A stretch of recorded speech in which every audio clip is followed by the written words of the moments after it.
Hello, welcome back to the Sideboard here at the Regional Championship, part of SEGCon Portland. I'm Nick Miller alongside famed commentator and hashtag content creator now, Patrick Sullivan. How are you doing? I'm doing really well. You're on the floor battling this weekend, a change of pace. You won a RCQ with the Wizards deck that you're fond of playing, and now you're here in the modern format. Yeah, so the story there was I basically played in an RCQ to spite my family.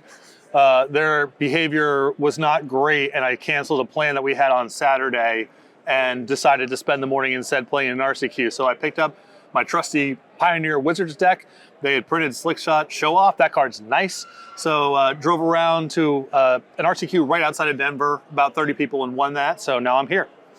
And you're not playing a burn deck or Goblin Guides in this format. Mm-hmm. You are playing almost a flash from the past here, a blue-red mid-range deck, Murktide Regent, Ragavan, Dragon's Range Channeler. Why is this speaking to you?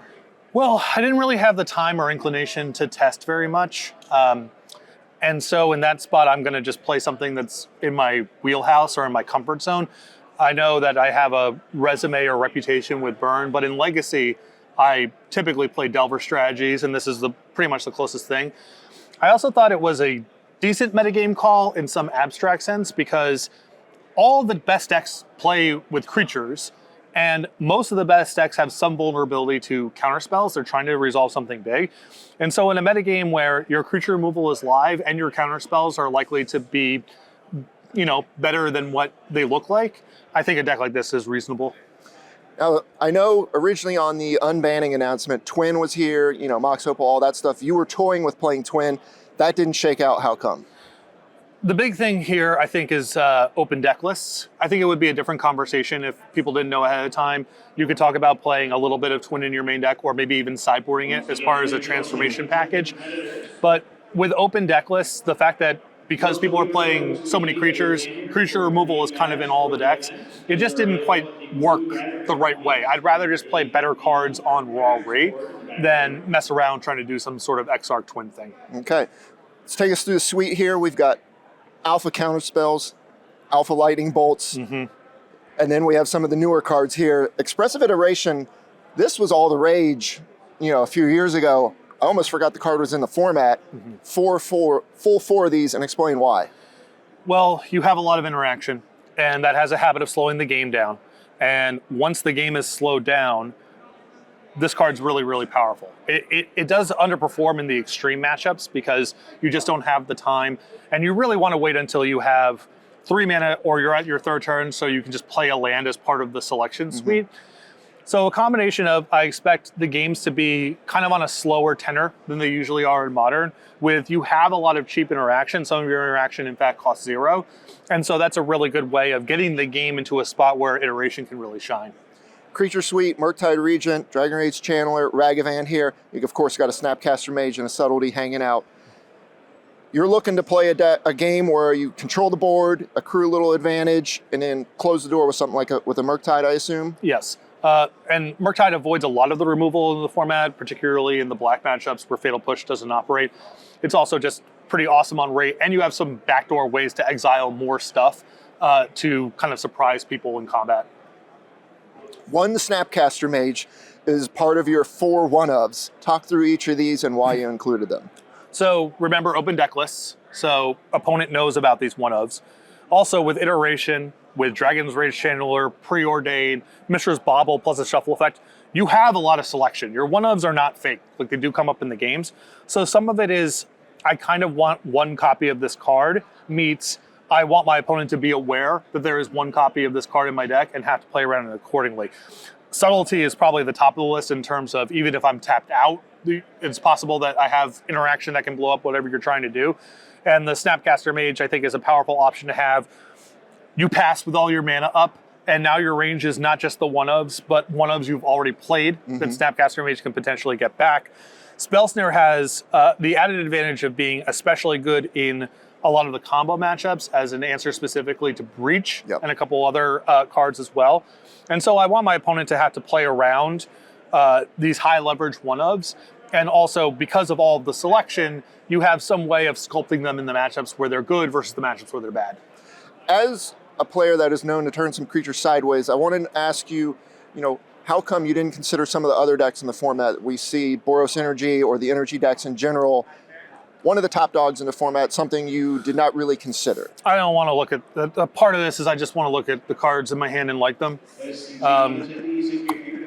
I actually didn't play Consign because I thought it was in Lord of the Rings. I want to look at that.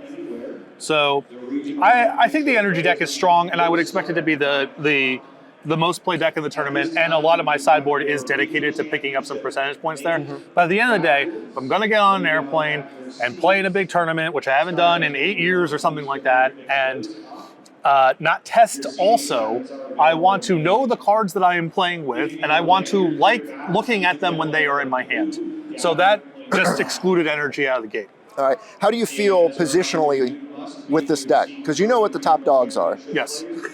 Where are your weaknesses? Where are your strengths, you feel? I'm short on Eldrazi. I mean, that's, I think, just true, and I don't think that Consign would even really clean it up sufficiently to have a good matchup. I do think that's a place where people often over sideboard is if your game one is so bad, bringing in 4 or 6 cards doesn't necessarily move the needle enough to have a positive matchup in the aggregate. And so I'd rather just devote the resources to energy and breach, which I think are going to be, both are extremely good decks and likely to be, 2 of the top 3 decks in terms of representation. Speaking of the sideboard, full 4 pyroclasms, assuming this is for energy. Yeah, I mean, largely for energy. There is a nice element here in terms of sideboarding where the matchups where you want Pyroclasm are often matchups where Ragavan is very bad because they just have cheap creatures they're good at blocking. And so you get an easy 4-4 swap, and then you're leaning very heavily on Dragon's Rage Channeler and Murktide Regent, which are immune to Pyroclasm. Yeah. We've got Meltdowns for all the artifact decks. There's Mox Opals running amok. Yes. It's basically the Mox Opal, Mox Amber, Tamiyo suite of decks.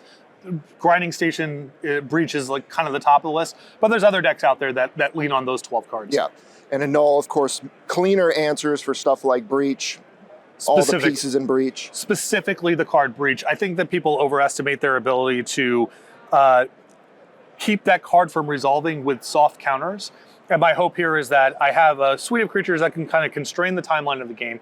They do lean on Emery and Tamiyo, so your bolts do work as far as disruption goes. And then if the game goes in a place where it's kind of slowed down, they can play around Spell Pierce, they have some backdoor way of resolving it. Annul is a much more reliable answer than some of the soft counters. Yeah, just know for sure it's not resolving. Right. One-ofs, we got Blood Moon, Dismember, another one from the main, Surgical Extraction, Grafdigger's Cage, Dispel, and Force Negation.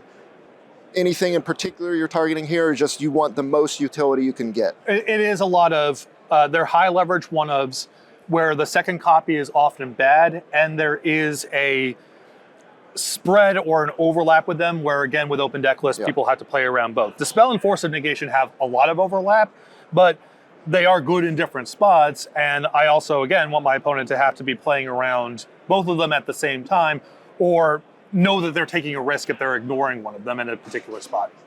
How are we feeling coming into the day, getting ready to battle? The deck's washed, but I'm not. Not going to have anything better to say than that. Patrick, good luck. Stay tuned for all the action here in Portland.